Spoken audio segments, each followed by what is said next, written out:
50% of my job is waiting. I sit watching my targets for hours, ready, aim, wait. The other 50% is scheduling, right people, right place, right time.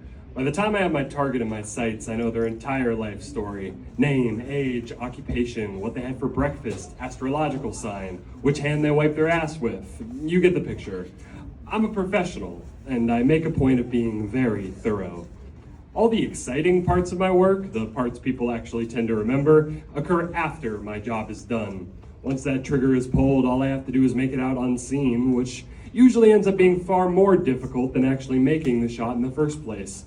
Not that these efforts are much appreciated by my clients. It's difficult to appreciate through a scope 1,500 meters away. If I do my job right, I can pierce a heart from across town with nobody any the wiser. It's easier nowadays, of course. Modern firearms have all sorts of bells and whistles, stabilizers, 100x scopes, long-range ammunition, motion tracking. It sure beats the days when I was starting out with just a bow and arrow. Once I've set the scene to my satisfaction, bang! Shot through the heart. I consider myself a matchmaker, and I am very good at my job. Much better than most of you humans, at least, not as if that's much to brag about. People are terrible at seeing anything past their own eyeballs. Even with eyes wide open, you can only focus on around 5% of your vision at a time. That's all right for me, though. A narrow focus can be quite powerful if turned to the right thing. If I time my shot right, that little moment of attention can blossom into revolutionary love. When you lock eyes with a perfect stranger, only for that unfamiliar face to suddenly feel like home, when the sound of someone's laughter becomes the sweetest melody in the world, that little spark that lights in your heart, setting it on fire, boiling your blood into a frenzy until you finally muster the will to go and speak to that beautiful stranger, that little jolt of courage likely came screaming out of the barrel of an ER-05. This seems callous, of course, but I got into this work because I wanted to make people happy. Unfortunately, the kind of happiness I bring often has ripple effects. Remember the Trojan War? Of course you don't. The arrow that pierced Paris, fixing his heart on the beautiful Helen, was loosed by my very own hands. Now, after the fact, I watch armies of men tie themselves into tangled, bloody knots in the wake of that blooming romance.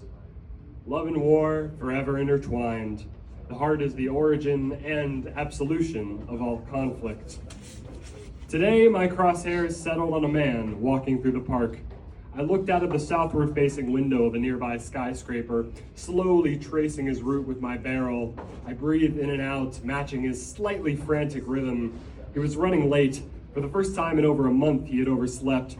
This suited me fine. Often my job is easier when people are a little bit off balance. He was power walking, trying a little too hard to look composed.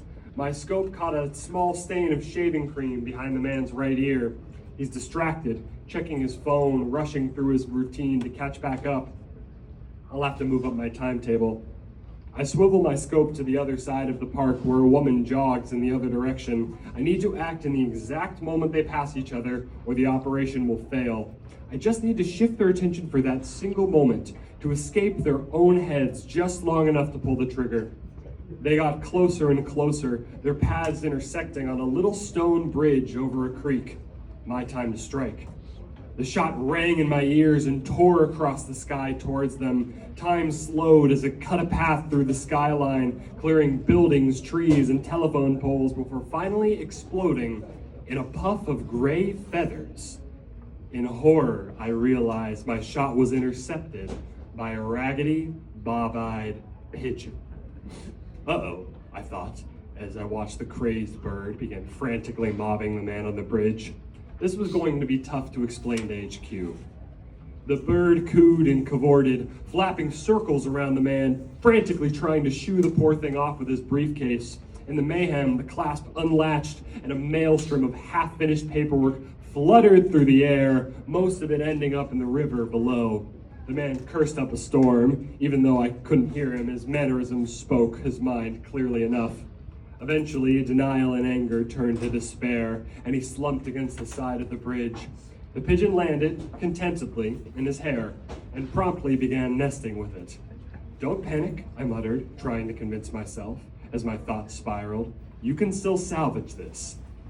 It's been centuries since a mission had gone so off the rails. Somehow I knew the fates were laughing at me. I steeled my nerve and resolved that I'd be the one laughing last.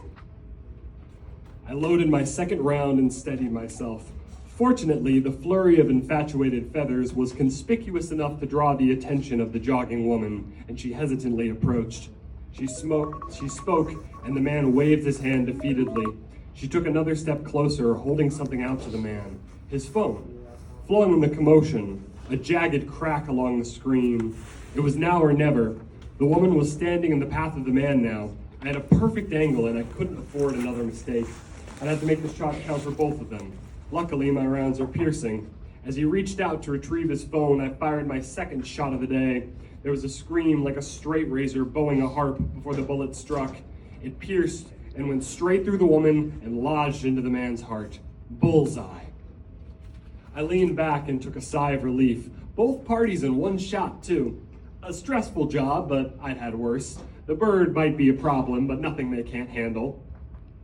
After a moment of rest, I took up my scope again to watch the fireworks unfold. Wait a minute. Something was wrong. The woman had started up her jog again, looking over her shoulder to the man, still sitting like a statue on the bridge, unmoving, eyes fixed on the cracked, black reflective screen in his hand. Oh no. No. When the round hit him, the man had been looking at his own reflection. Shit. There's nothing more dangerous than to fall in love with your own reflection. I had to fix this. I fought my shaking hands to stillness and readied my third and final round. We always bring 3, 1 for each person and 1 if you miss. Usually if a round misses its target, it just keeps going until it hits someone, which is how most love triangles get started. This was worse than a miss though. This was a perfect hit at the worst possible moment. I had to make things right. I only had 1 bullet left, so I couldn't waste a shot on a distraction. If I didn't act now, the sudden flood of self-infatuation would sear itself into his subconscious forever. Somehow, I needed to shock him out of the self-obsessed stupor by any means necessary. I only had 1 chance. I'd have to get a little rough. I switched on the laser sight, barely breathing, as the little red dot honed in on the reflective glint of sun in the man's hands. I took careful aim and bounced my laser off of the phone screen directly into the man's right cornea. He screamed, of course, but I couldn't hear it. Even if I were 10 feet away, I couldn't have heard. My heartbeat was too loud. The woman turned back in alarm, already calling for an ambulance. She rushed to his side, telling him, "It'll be okay, help is on the way," being violently badgered by the jealous pigeon the entire time. My shot hit his heart from the side as he lay there, life drifting downriver, staring up into her face. With only 1 eye, sure, but man, what a view. Thank you.